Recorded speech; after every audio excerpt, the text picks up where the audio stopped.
Live from the NBC 10 Broadcast Center, this is your ArkLaMiss news source. Voted best weather and home of the live storm tracker Doppler radar. This is NBC 10 News, live at 5. Students will be moving into their dorm rooms soon, and many are still having problems with FAFSA. We'll hear from a local university about the struggles students are facing here. And a new law is in place impacting the future of sentencing in Louisiana. We'll have those details. Plus, it was an exciting weekend in Paris as the 2024 Olympics continue. We'll take a look at some wins from over the weekend in just a few minutes. Good evening, and thank you for joining us. I'm Nick Summer. Our top story at 5, local colleges are still being impacted by January revamp of the free application for federal student aid that caused issues for students across the globe. NBC 10's Haley Hines brings us more details. The Department of Education released a new free application for federal student aid form for the upcoming school year that has brought students and colleges numerous delays. The delays come after a botched form was released earlier this year, causing colleges not to receive needed financial aid information until March. The effects of this mistake are still being felt by local colleges. Schools like to provide their award letters in February and March. We had to wait till May. Then also awarding our continuing students, we had to wait until June. Then if students have to make corrections, we can no longer make them within our system. We have to make them on the Department of Ed's website only. And that can cause delays with awarding because it's up to the Department of Ed of when they send those corrections back to us. So that can delay student aid. HOPCO continued by explaining the delays can heavily affect those who need to provide a paper signature due to the possibility that the process could take weeks. HOPCO says the financial aid department at the University of Louisiana Monroe has been working hard to continue to provide the quality customer service students are used to. We have a FinAid at ulm.edu. We have a ACES place that answers our phone calls. They can come up here. They do not need an appointment. And we will do our very best to get them awarded and have their aid posted so they can see whatever they're going to qualify for on their bill in a timely manner. For many college students, the upcoming school year is quickly approaching and classes will soon begin. But for some, the issues with the free application for federal student aid could be creating some uncertainty. For your ArkLaMiss news source, I'm Haley Hines. Earlier today, the Ouachita Parish Women's Republican Club held its August meeting. Today's topic was education. Guest speakers included Vice President of the Board of Elementary and Secondary Education, Lance Harris, and Louisiana State Superintendent of Education, Dr. Cade Brumley. Attendees discussed education on the local and state level and how we can improve the classroom for children in our community. And the Louisiana Governor and Attorney General are filing a new court brief saying the lawsuit against the state for the 10 Commandments law should be thrown out. But if it isn't, they have some new defenses. Capitol reporter Shannon Heck brings us the details. Attorney General Liz Murrill and Governor Jeff Landry announced that they're going to ask the court to throw out the litigation against the state for the 10 Commandments law. They say no one has actually been harmed by the law since none of the posters are in classrooms just yet. The Attorney General says that the lawsuit claiming students' First Amendment rights are being violated by displaying the 10 Commandments in every public classroom is premature. If the court moves forward in deciding the merits of the case, Murrill says that there are a number of ways the posters can be used as teachable moments in class, such as Supreme Court cases and being displayed in government buildings. I perceived it as a statement that the legislature and a representation of the people that all of those legislators represent are frustrated. They are frustrated with the lack of discipline in our schools.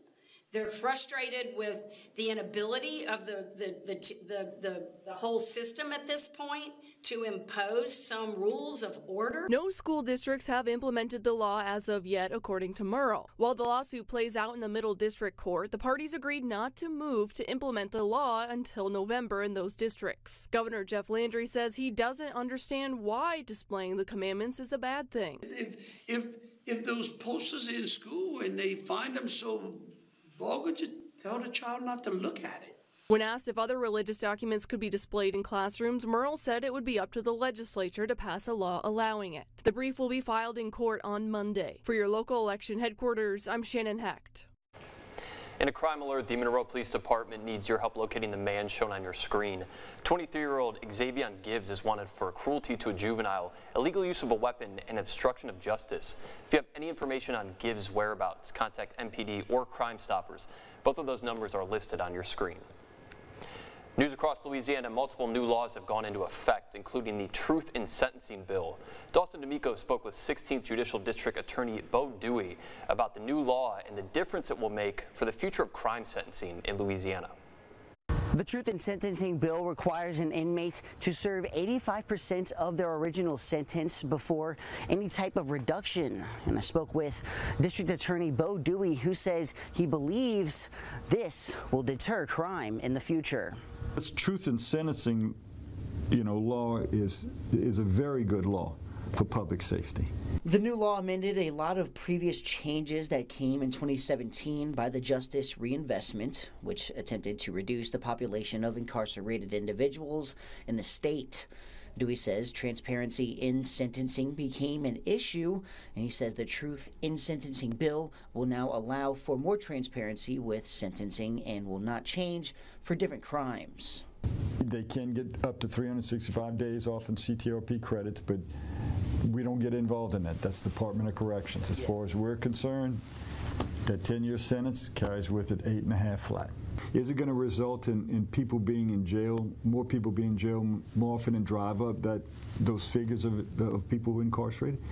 Yeah, but sometimes that needs to be done. Dewey credits Governor Jeff Landry and legislators for using the law as a tool to allow the process of incarceration be true to its original sentence. There's a consequence for that kind of behavior, and if you're going to act in that way, and if you're going to cause that kind of pain and destruction, you're going to go to prison, and you're going to go for a long time. Right now, the Ouachita Parish Sheriff's Office needs your help locating 2 teens. Take a good look at your screen. James Leeper is 15 years old. He stands at 5'9" and weighs about 150 pounds. He was last seen around 12:30 this morning, leaving his home in Eros. OPSO is also looking for Jonathan Young. He is 5'6" and weighs about 156 pounds. He was last seen on Thursday, August 1st, leaving his father's home on Tough Road in West Monroe. Please contact OPSO with any information on either of these teens. Well, we've officially entered the second week of the Olympics. It was a huge weekend for Team USA in Paris. Gold medals in track and field, gymnastics, golf, swimming, and road racing, just to name a few, plus a photo finish for the ages. Here's a look at the best moments of the weekend. Men's shot put finals, and Ryan Krauser still in that #1 spot. Perfect throw. He is now a 3-time Olympic gold medalist. Now it is Simone Biles. She says every time she does this fall, she's terrified. Don't blink. Oh. Yep, she's gold. Look at that smile. Come on. Golden again. Simone Biles. Here's Scotty Scheffler, birdie 17th to take a 1-shot lead. Oh, yes. What a putt. Scotty Scheffler adds gold to his green jackets. Scotty Scheffler is an Olympic champion. Well, there is the GOAT, the legend of swimming. Ledecky with a 4-peat on her mind tonight. And the 800 still belongs to the one and only Katie Ledecky. First woman in history to win 4 Olympic golds in the same event. Nobody is chasing the American Kristen Faulkner. The gap is exploding.